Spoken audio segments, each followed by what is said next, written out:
जय हिंद सभी छात्रों को। और एक नई क्लास के साथ, जैसा कि टॉपिक हमने भारतीय संविधान शुरुआत किया था और पिछली क्लास में हमने संविधान सभा से संबंधित जो परीक्षा से संबंधित महत्वपूर्ण प्रश्न थे उनका हमने रिवीजन किया। अगली क्लास को हम लोग आगे अपनी जर्नी को आगे बढ़ाते हैं और हम लोग संविधान सभा से थोड़ा आगे बढ़ते हैं। कुछ पीछे छूटे हुए क्वेश्चन, जैसे अगर भारत के संविधान के टॉपिक में प्रश्न ये आ जाए कि कैबिनेट मिशन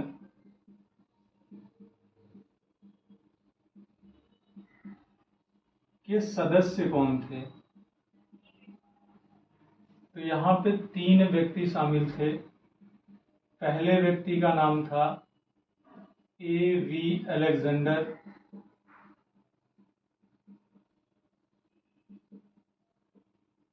दूसरे व्यक्ति का नाम था पैथिक लॉरेंस,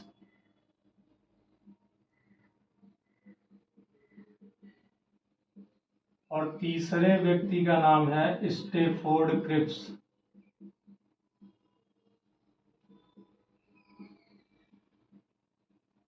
ये 3 व्यक्ति कैबिनेट मिशन का हिस्सा थे। कुछ लड़के कंफ्यूज थे कि सर पिछली क्लास में वो ऐड करने लगे। हमने ये कहा था कि कैबिनेट मिशन के आधार पे सदस्यों की टोटल संख्या निर्धारित थी 389, ठीक, जिसमें से 292 सदस्य ब्रिटिश प्रांत से थे,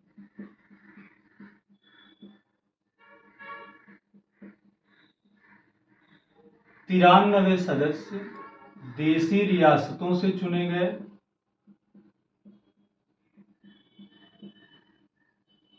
और 4 सदस्य जो उस समय की कमिश्नरी प्रांत थे अंग्रेजों की तरफ से, वहां से चुने गए। तो आपको एडिशन इनका करना है, और इनको अगर आप ऐड करेंगे तो 4 3 7 2 9 9 9 18 और 2 1 3। तो इस प्रकार से जो टोटल संख्या आएगी वो होगी 389। अब इस 389 में हमने आपसे कहा था कि मुस्लिम लीग के सदस्य कितने थे। अच्छा, मुस्लिम लीग, लड़का एक कंफ्यूज था कि सर मुस्लिम लीग क्या थी। मुस्लिम लीग संगठन था जिसकी स्थापना 1906 में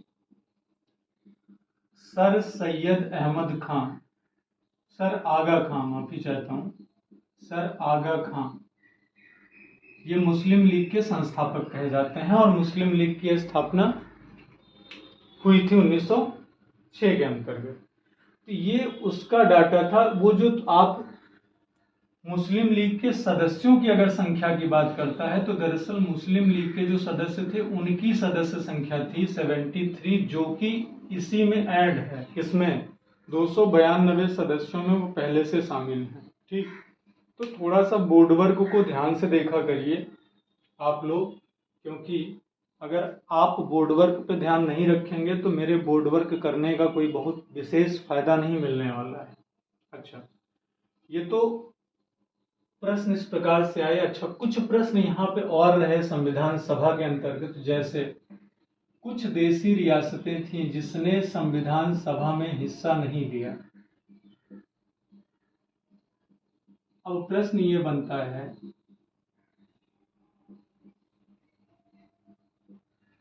कि वो कौन सी देसी रियासतें थीं जो संविधान सभा में हिस्सा नहीं ली। तो देखिए 3 का नाम आता है। एक आता है हैदराबाद, दूसरी रियासत का नाम है जूनागढ़, और तीसरी रियासत का नाम था J&K यानी जम्मू कश्मीर। अब प्रश्न ये आता है कि जब उस समय संविधान सभा में इन 3 देसी रियासतों ने हिस्सा नहीं लिया तो इनको किस प्रकार से भारत का अंग बनाया गया। तो हैदराबाद के ऊपर दरअसल पुलिस कार्यवाही की गई, और पुलिस कार्यवाही की बदौलत हैदराबाद को भारत का अंग बनाया गया। आपने ऑपरेशन पोलो का नाम जरूर सुना होगा, कमेंट बॉक्स में बताइएगा जरूर कि ऑपरेशन पोलो यहीं से रिलेटेड है, हैदराबाद से। और ये सरदार पटेल जी का माइंडसेट था, क्योंकि होम मिनिस्टर वो थे। और सेनाएं किस मंत्रालय के अंदर में होती हैं, तो ध्यान रखिएगा, सेनाएं गृह मंत्रालय के अधीन होती हैं। अब बात आई जूनागढ़ की। जूनागढ़ दरअसल गुजरात की एक रियासत थी, जिसे गुजरात को पूर्व में हम सौराष्ट्र के नाम से जानते थे। तो जूनागढ़ पे हमने जनमत संग्रह करवाया, और जनमत संग्रह के आधार पे जूनागढ़ को हमने अपना अंग बनाया। ठीक। अब प्रश्न आया J&K के बारे में क्या हुआ। तो J&K के राजा थे उस समय हरि सिंह, और हरि सिंह ने फिर भारत सरकार के सामने विलय पत्र पे साइन किया, और इस प्रकार से ये तीनों रियासतें बाद में आजादी के बाद भारत की सीमा में शामिल हुई। तो ये कुछ आपके प्रश्न थे जो कि पीछे के थोड़ा सा छूटे हुए क्वेश्चन थे। आगे चलते हैं नेक्स्ट टॉपिक पे, और हम क्वेश्चन को अच्छा एक बात ध्यान रखिएगा, कुछ लड़के कह रहे थे सर डेप्थ में जाइए। अरे डेप्थ और डेप्थ क्या होता है? अब जबरदस्ती फावड़ा लेके हम गड्ढा करेंगे? जो आपका एग्जाम है, अगर वहां से आपके कंटेंट मैच नहीं कर रहे हैं तो बेशक आप कमेंट करिए, लेकिन मैं कोशिश करूंगा कि आपका कुछ भी छूटने ना पाए। ठीक। चलिए अब आते हैं बात करते हैं थोड़ा सा संविधान के भाग पे। भाग कितने हैं? भाग को हम क्या बोलते हैं? सेक्शन। हमने देखा संविधान में कितने भाग हैं? 22। अब आपसे वो कहेगा कि भाग 1 में क्या है, तो भाग 1 में दिया गया है संघ और उसका राज्य क्षेत्र। ये भाग 1 कहता है। संघ का मतलब क्या है? बहुत ध्यान से समझिएगा, संघ को हम इंग्लिश में बोलते हैं यूनियन। संघ का अर्थ है भारत राज्यों का एक संघ है। जैसे क्रिकेट टीम में 11 प्लेयर होते हैं, वैसे भारत क्या है? भारत स्टेट, राज्य। कितने राज्य हैं इस समय मौजूदा? इस समय भारत के पास 28 राज्य और 8 केंद्र शासित, यानी यूटी, यूनियन टेरिटरी। इनको मिला करके हम क्या कहते हैं? भारत। किसका संघ है? राज्यों का। कितने राज्य हैं? 28 ये 8 ये मिल करके ये पूरा भारत का एक मानचित्र तैयार करते हैं, तब ये भारत है, इधर से इधर तक। ठीक। क्या भारत यहीं तक है? नहीं। अब आगे कह रहा है उसका राज्य क्षेत्र, बहुत ध्यान से समझेंगे इसको। अब राज्य क्षेत्र का मतलब है इधर हमारा अरेबियन सी है और इधर हमारा बे ऑफ बंगाल है।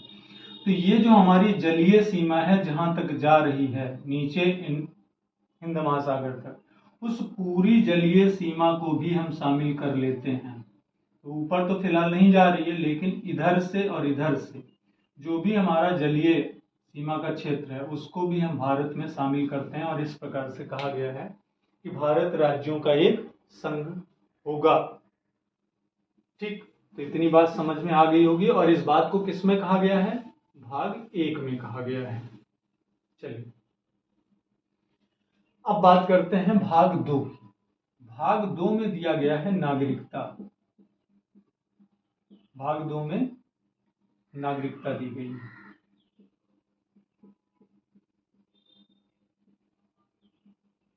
अब प्रश्न आपसे, पहला प्रश्न तो यही होगा कि नागरिकता संविधान के किस भाग में है? तो सामने लिखा है भाग 2 में है।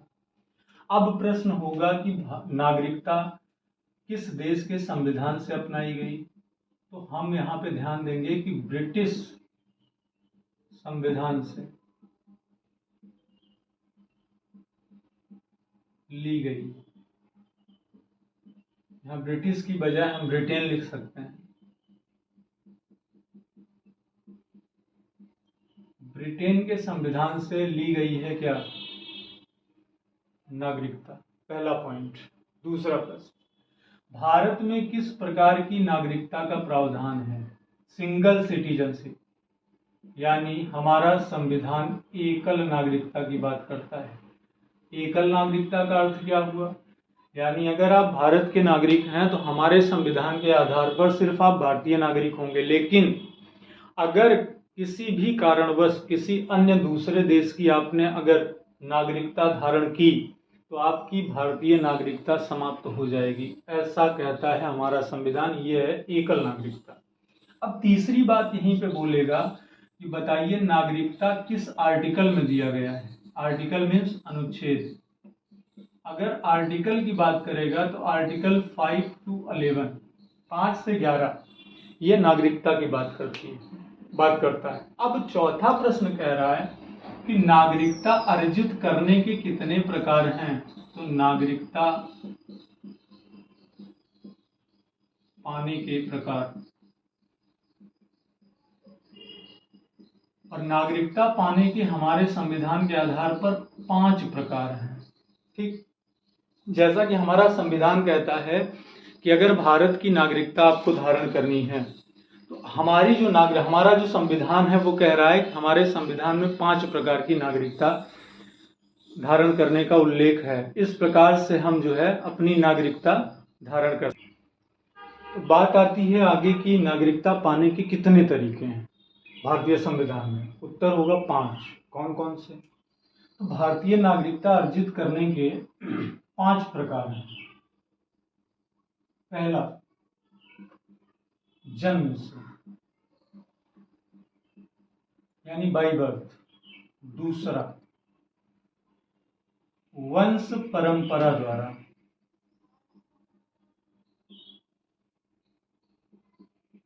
तीसरा, देशीयकरण द्वारा।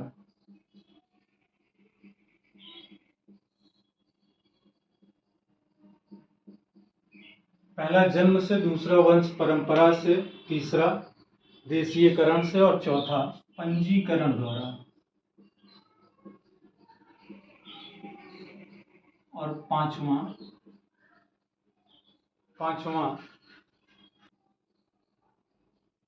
पांचवा भूमि अर्जन द्वारा।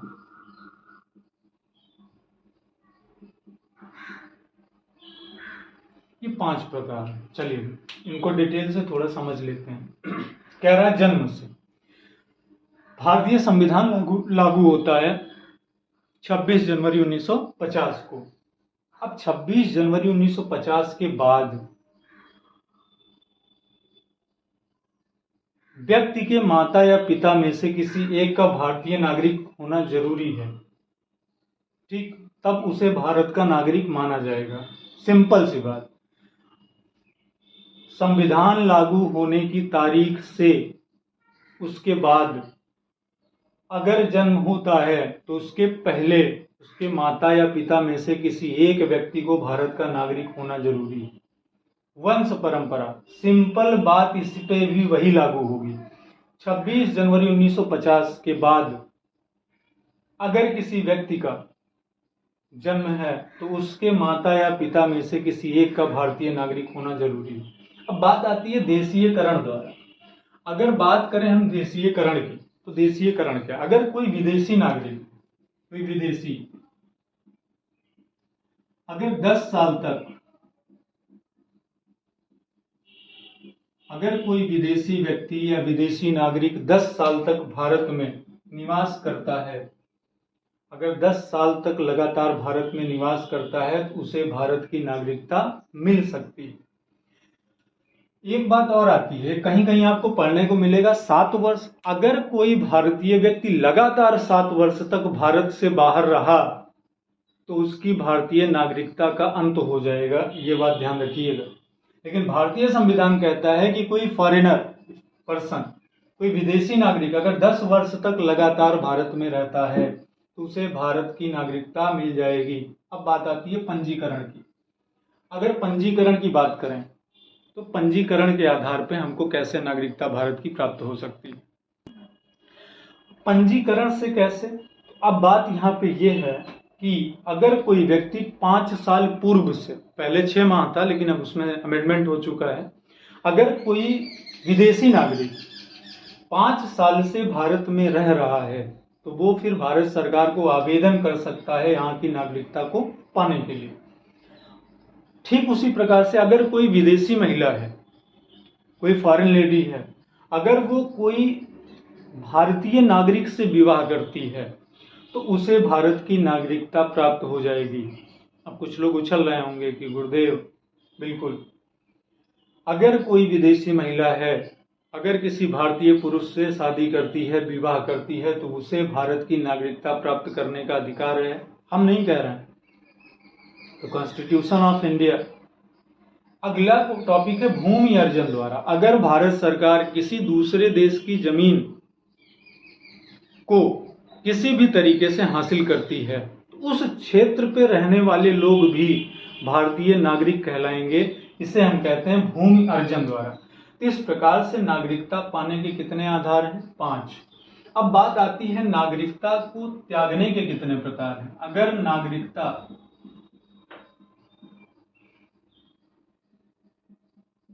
त्यागने की बात की जाए या नागरिकता समाप्त होने की बात की जाए, तो समाप्त होने के 3 प्रकार हैं। पहला तरीका तो नागरिकता छोड़ने का आपका है कि आप स्वेच्छा से अपनी नागरिकता छोड़ देना चाहते हैं। यानी स्वेच्छा से मतलब किसी देश, अन्य देश की नागरिकता अगर आपने धारण कर ली, किसी अन्य देश की नागरिकता धारण, पहला पॉइंट। दूसरा पॉइंट आपके सामने ये है कि अब इसमें किसी अन्य देश की नागरिकता में यह भी आ जाएगा कि हम स्वेच्छा से अपनी नागरिकता का त्याग कर रहे हैं। उस पर आप किसी के ऊपर आरोप नहीं लगा सकते। दूसरी बात यह है कि अगर आपने कोई ऐसा कृत्य किया है जो संविधान के खिलाफ हो, यानी संविधान की प्रतिष्ठा को आपने चोट पहुंचाया हो। यहाँ पे आप शब्द लिख सकते हैं कि संविधान के प्रति अनिष्ठा दिखाने पर आपके ऊपर देशद्रोह लग गया हो और वो साबित हो चुका हो। अगर ये दूसरा पॉइंट है कि संविधान के प्रति अनिष्ठा दिखाने पर, इसी के अंतर्गत ये भी आएगा कि अगर आपने युद्ध काल के दौरान, अगर भारत सरकार का किसी अन्य देश के साथ युद्ध होता है, अगर आप शत्रु यानी दुश्मन की सेना के साथ अगर आप सहयोग करते हैं, तब भी आपकी नागरिकता छीन ली जाएगी, आपकी नागरिकता समाप्त कर दी जाएगी। तीसरी कंडीशन, उस कंडीशन में आपको कौन लेकिन आपकी नागरिकता छीनेगा? तो यानी भारत सरकार द्वारा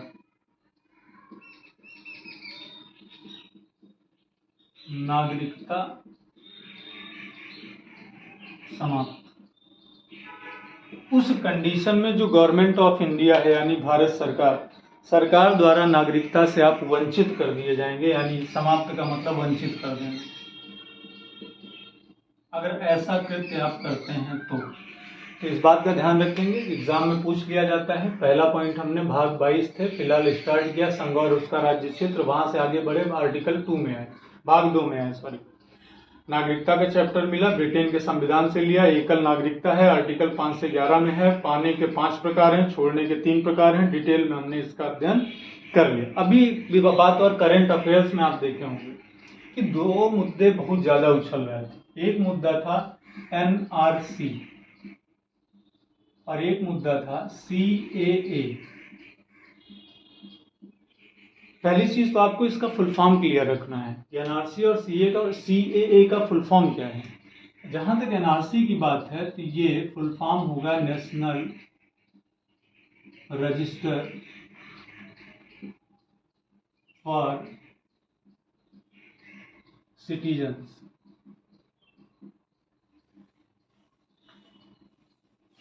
नेशनल रजिस्टर फॉर सिटीजन्स। और अगर सीएए की बात करें तो सीएए पे आपका आएगा सिटीजनशिप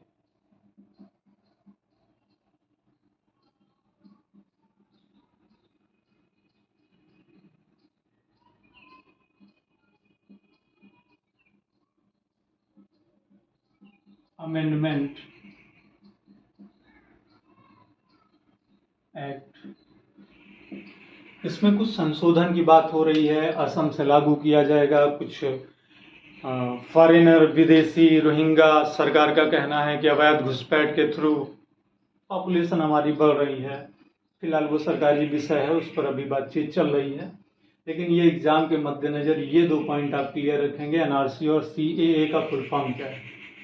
ठीक, तो नागरिकता से संबंधित अगर हम बात करते हैं कि किस प्रकार से प्रश्न पूछे जाते हैं, तो इससे बाहर आपकी परीक्षा में और प्रश्न नहीं पूछे जाते।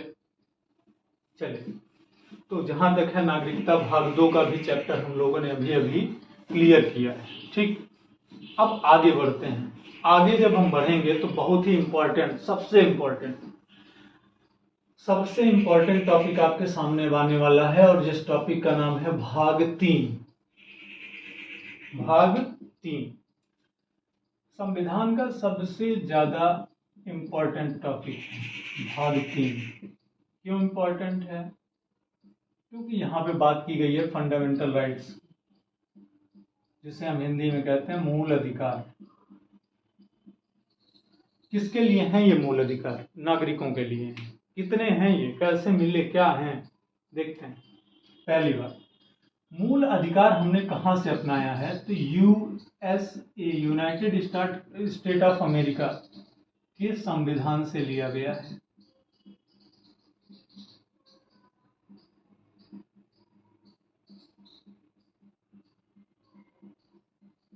बहुत बार एग्जाम में कि फंडामेंटल राइट्स यानी भाग 3 में है, कहां से लिया गया है? यूएसए के कॉन्स्टिट्यूशन से लिया गया है। दूसरा प्रश्न, कौन सा आर्टिकल है जिसके अंतर्गत मौलिक अधिकारों की बात की गई है? तो आर्टिकल 12 to 35, आर्टिकल 12 से लेकर के 35 के बीच हमें मूल अधिकारों का उल्लेख मिलेगा, जहां पे हम पढ़ सकते हैं। मूल संविधान में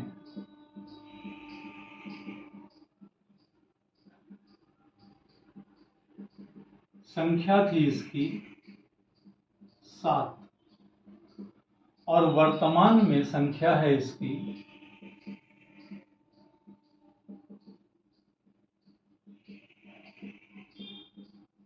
6।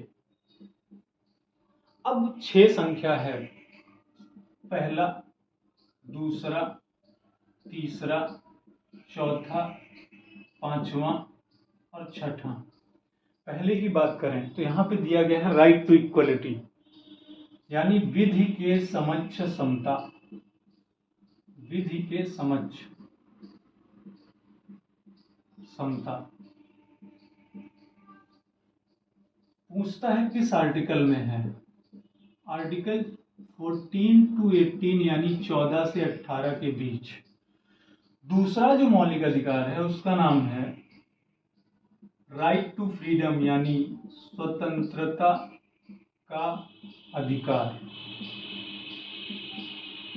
इस बात का उल्लेख किया गया है आर्टिकल 19 से लेकर के 22 के बीच। अब बात आती है तीसरे मौलिक अधिकार की। यहां पे है राइट अगेंस्ट हरासमेंट, यानी शोषण के विरुद्ध अधिकार, और इसका उल्लेख है आर्टिकल 23 से लेकर के 24 के बीच।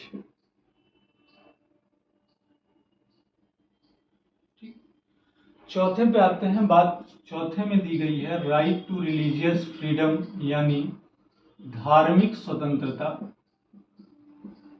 का अधिकार, और ये आपका दिया है आर्टिकल 25 से लेकर के 28 के बीच।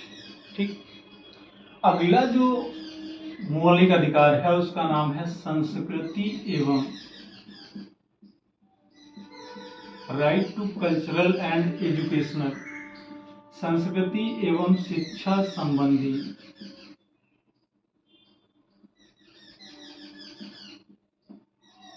अधिकार। इसका उल्लेख है आर्टिकल 29 से लेकर के 30 के बीच। और जो हमारा छठा मौलिक अधिकार है उसका नाम है संवैधानिक उपचारों का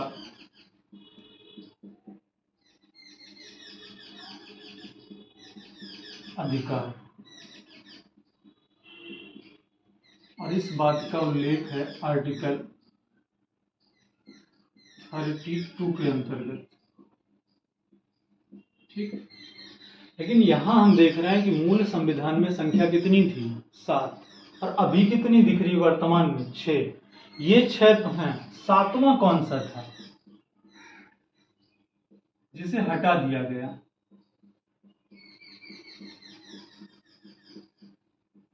सातवां था राइट टू एसेट, यानी संपत्ति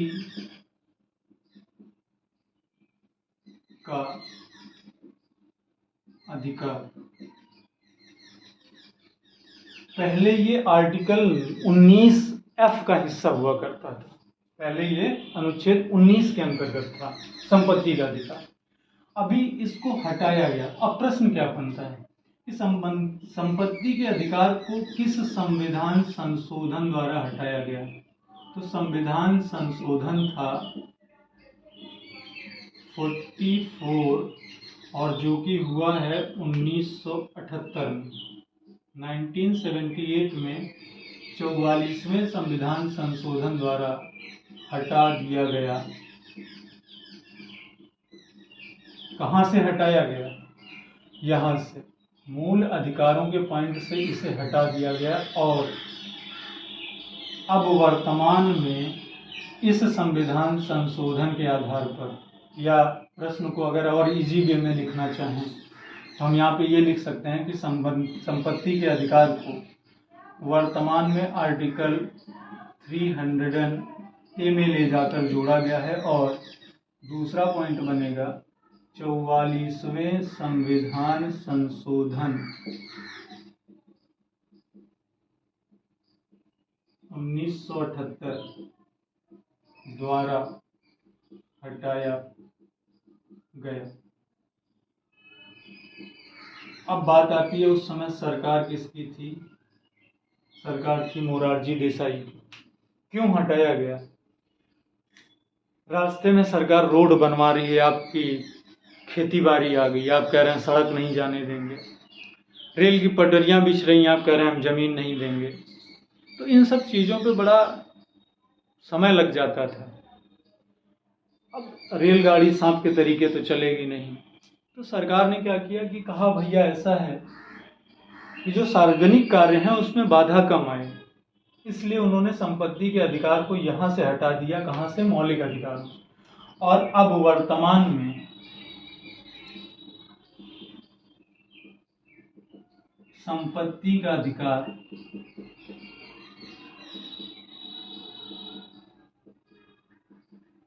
कानूनी अधिकार है।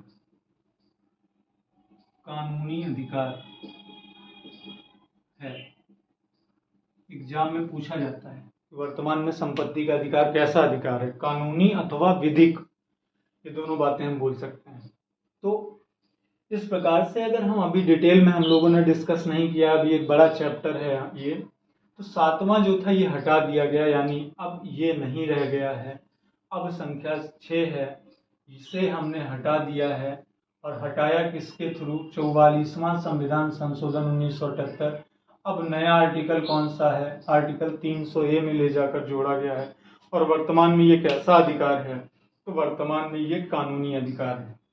ठीक, चलो अब बात ये आती है, इनको तो हटा दिया भैया, ये 6 ही हैं। एग्जाम की बात करें तो आर्टिकल सबसे नीचे लिखा है आपके सामने, आर्टिकल 32 ये, और ये लिखा है संवैधानिक उपचारों का अधिकार। आर्टिकल 32 को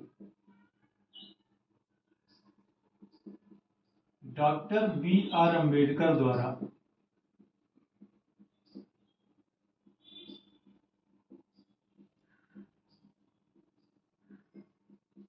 संविधान की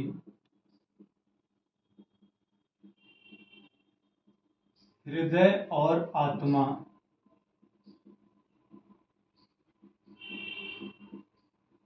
कहा गया है।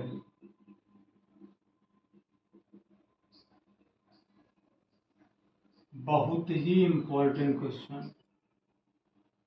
किस अनुच्छेद को डॉक्टर B.R. अम्बेडकर द्वारा संविधान की हृदय और आत्मा कहा गया है? आर्टिकल 32 के द्वारा। क्यों कहा गया है? जब बारी बारी से हम लोग इसको डिटेल में थोड़ा सा डिस्कशन करेंगे तो इसको हम चैप्टर बिल्कुल क्लियर करेंगे। अभी ये तो वन लाइनर में जो आपके अंदर से क्वेश्चन पूछे जाते हैं उसका हमने आपके सामने डिस्कशन किया। ठीक, बाकी सभी छात्र जितना सपोर्ट दे रहे हैं उतना सपोर्ट मिलने के बाद मेरा थोड़ा सा कॉन्फिडेंस लेवल और विल पावर दोनों इंक्रीज हो रही है और मैं आपको अपना और बेहतर देने की कोशिश कर रहा हूं और आगे उम्मीद है कि आपका प्यार ऐसे ही मिलता रहेगा और मैं आपको और बेहतर तरीके से चीज़ों को अच्छे से समझा सकूंगा, अच्छे से बता सकूंगा। तो फिलहाल आज की क्लास 2 टॉपिक पे हम यहीं पे समाप्त करते हैं। मिलते हैं अगले टॉपिक पे। जय हिंद।